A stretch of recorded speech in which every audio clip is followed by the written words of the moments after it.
आज की तारीख में हर व्यक्ति अमीर बनना चाहता है। वो जल्दी से जल्दी अपने पैसे को मल्टीप्लाई करना चाहता है। लोग इसी वजह से शेयर मार्केट में पैसा लगाना भी चाहते हैं, लेकिन मार्केट के अप्स एंड डाउन्स को देखते हुए वो कभी भी शेयर मार्केट में पैसा लगा नहीं पाते। वॉरेन बफेट कहते हैं कि अमीर बनना कोई ओवरनाइट चमत्कार नहीं है। अमीर बनने के लिए सही समय पर सही जगह पर पैसा लगाना होता है। आज हम एक ऐसे रास्ते की बात करेंगे जिसे हम सभी लोग म्यूचुअल फंड के नाम से जानते हैं। जी हाँ साथियों, आज का ये वीडियो देखने के बाद आपको किसी एडवाइजर की जरूरत नहीं पड़ेगी अपने लिए कोई म्यूचुअल फंड सिलेक्शन करने के लिए। आज के इस वीडियो में हम म्यूचुअल फंड को डिटेल में डिस्कस करेंगे। म्यूचुअल फंड क्या होता है, किस तरीके से काम करता है और क्या टेक्निकल टर्म्स वहां पर यूज की जाती है। तो वीडियो में बने रहिए और अंत तक इस वीडियो को जरूर देखिएगा। म्यूचुअल फंड को एक किचन की तरह समझिए। जैसे कि किचन के अंदर एक प्रोफेशनल एक्सपर्ट होता है, मास्टर शेफ, जो कि डिशेस को बनाता है और उन्हें टेस्टी बनाता है और वो सारे इंग्रेडिएंट्स का इस्तेमाल करके अपनी डिश को अच्छा बनाने की कोशिश करता है। ठीक उसी प्रकार से मान लीजिए आपके पास से 500 रुपए हैं और आप उस 500 रुपए से एप्पल या रिलायंस का शेयर खरीदना चाहते हैं, लेकिन 500 रुपए में आप शेयर नहीं खरीद सकते। तो आपके जैसे हजारों लोग इन म्यूचुअल फंड कंपनीज को अपना पैसा देते हैं और इस पूल ऑफ मनी को मैनेज करने के लिए एक प्रोफेशनल एक्सपर्ट होता है जिसे कि फंड मैनेजर कहा जाता है। यह फंड मैनेजर डिसाइड करता है कि आपके पैसे को कौन से स्टॉक्स या बॉन्ड्स में लगाना है मैक्सिमम प्रॉफिट्स कमाने के लिए। इसी प्रकार से यह सारा म्यूचुअल फंड का सिस्टम काम करता है। अब बात करते हैं एएमसी की, एसेट मैनेजमेंट कंपनी। साथियों, म्यूचुअल फंड को एसेट मैनेजमेंट कंपनी यानी कि एएमसी के नाम से भी जाना जाता है।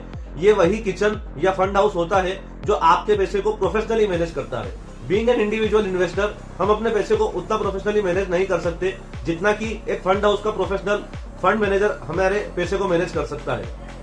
ये सारे फंड हाउसेज जो होते हैं वो भारत के सेबी यानी कि securities and exchange board of India के कड़े नियमों का पालन करते हैं। इसके अंतर्गत आपका पैसा हमेशा सेफ रहता है और आपको आपके पैसे पर प्रॉफिट हमेशा दिखते रहते हैं।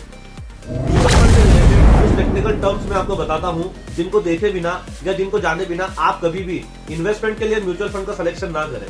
साथियों, अगर आप इन स्टेप को फॉलो नहीं करेंगे तो आप हमेशा एक गलत म्यूचुअल फंड का सिलेक्शन करेंगे जो आपके लिए बेनिफिशियल कभी भी नहीं होगा।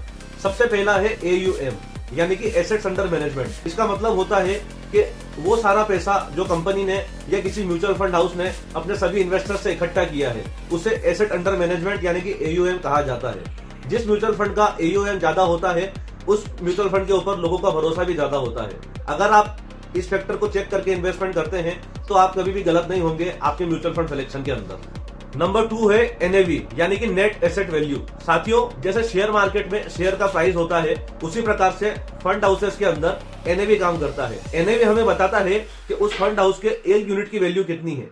साथियों, जब भी आप NAV देखते हैं तो NAV हमेशा शेयर प्राइस की तरह अप एंड डाउन मूवमेंट करता है। Number 3 expense ratio. कोई भी प्रोफेशनल सर्विस जो आप यूज करते हैं वो कभी भी फ्री नहीं होती और म्यूचुअल फंड हाउसेस में जब आप अपना पैसा इन्वेस्ट करते हैं तो वो आपको प्रॉफिट कमा करके देने के लिए आपसे एक फीस चार्ज करते हैं जिसे एक्सपेंस रेशियो कहा जाता है। एक्सपेंस रेशियो जितना कम होगा आपका प्रॉफिट उतना ही ज्यादा होगा। इसीलिए जब भी आप कंपैरिजन करें तो एक्सपेंस रेशियो को जरूर देखें कि वो कितना परसेंटेज कंपनी आपसे चार्ज करती है। आप इन म्यूचुअल फंड हाउसेस में 2 तरीकों से इन्वेस्टमेंट कर सकते हैं। पहला SIP के माध्यम से यानी कि सिस्टमेटिक इन्वेस्टमेंट प्लान। इसमें आप हर महीने छोटा छोटा इंस्टॉलमेंट के रूप में आप पेमेंट करते हैं और वो पैसा म्यूचुअल फंड हाउसेस के पास में जाता है और आपको उस पर कंपाउंडिंग का जादू देखने को मिलता है। दूसरा तरीका है लमसम इन्वेस्टमेंट यानी कि एक साथ आपने बड़ा पैसा लगा दिया और 10 साल के लिए या 15 साल के लिए आप उस पैसे को लॉक इन कर देते हैं। साथियों, मेरी राय में आपको SIP में पैसा इन्वेस्ट करना चाहिए क्योंकि SIP अगर आप करते हैं तो आपको असली कंपाउंडिंग का जादू यहाँ पे देखने को मिलता है। अब हम डिस्कस करेंगे म्यूचुअल फंड किस किस टाइप के होते हैं। साथियों, मेनली म्यूचुअल फंड्स जो होते हैं वो 4 प्रकार के होते हैं। सबसे पहले होते हैं इक्विटी फंड्स जिसके अंदर आपका पैसा डायरेक्ट स्टॉक्स के अंदर या शेयर्स के अंदर लगता है। इसमें रिटर्न्स भी हाई होते हैं लेकिन साथ ही साथ रिस्क भी यहाँ पर हाई होता है। इसके साथ अगर बात की जाए तो नंबर 2 पे आते हैं डेट फंड्स। साथियों, डेट फंड्स के अंदर बड़ी बड़ी कंपनीज या सरकार को कर्जे पर पैसा दिया जाता है डेट के रूप में। यहाँ पे आपका रिटर्न्स जो है वो स्टेबल होते हैं और यहाँ पे रिस्क आपका जो है वो बिल्कुल मिनिमम हो जाता है।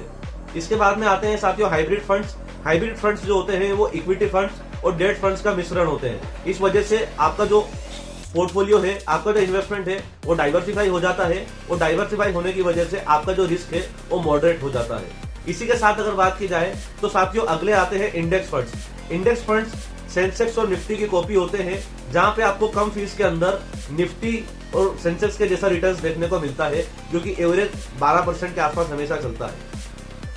कुछ बातें जो आपको हमेशा याद रखनी चाहिए। साथियों, कभी भी आप अपने सर्कल ऑफ कॉम्पिटेंस को पहचाने बिना कभी इन्वेस्टमेंट ना कीजिए। जब तक आप अपने सर्कल ऑफ कॉम्पिटेंस यानी कि जिस फील्ड में आप इंटरेस्ट रखते हैं और जिस फील्ड के बारे में आप नॉलेज रखते हैं वो नहीं जानते, तब तक आप इन्वेस्टमेंट मत कीजिए। वॉरेन बफेट कहते हैं कि अगर आप किसी फंड को 10 साल के लिए होल्ड नहीं कर सकते तो आप उसे 10 मिनट के लिए भी मत खरीदिए। इसी के साथ हमेशा साथियों लॉन्ग टर्म के लिए सोचिए और सबसे बड़ा रूल याद रखिए, अपने पैसे को कभी मत गवाइए। रिसर्च कीजिए और कंपाउंडिंग को अपना काम करने दीजिए। इसी प्रकार अगर आप म्यूचुअल फंड में इन्वेस्टमेंट करेंगे तभी आप सही तरीके से सक्सेस हो सकते हैं। तो दोस्तों, ये थी म्यूचुअल फंड की पूरी एबीसीडी। मार्केट में आज नए नए बदलाव आते जा रहे हैं और मेरा सजेशन आपको यही है कि निवेश करने का सबसे बढ़िया टाइम यही है। अगर आप चाहते हैं कि मैं टॉप 5 फंड्स फॉर 2026 पर वीडियो बनाऊं तो कमेंट में लिखिए फंड, और ऐसे ही अपडेट्स के लिए लाइक, शेयर और सब्सक्राइब कीजिए। Thank you.